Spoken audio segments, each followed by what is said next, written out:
So guys আমি গাইয়া মেয়ে এসেছি আর এই যে মডার্ন শহরের মেয়ে আরে ও গাইয়ে।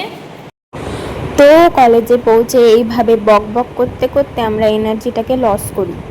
তারপর শুরু হয় ফটোশ্যুট, কারণ আমাদের প্রোগ্রাম শুরু হতে এখনো দেরি ছিল। তারপর শুরু হয় প্রোগ্রাম, এই যে আমাদের ফোক ডান্সটা তোমরা দেখতেই পাচ্ছ।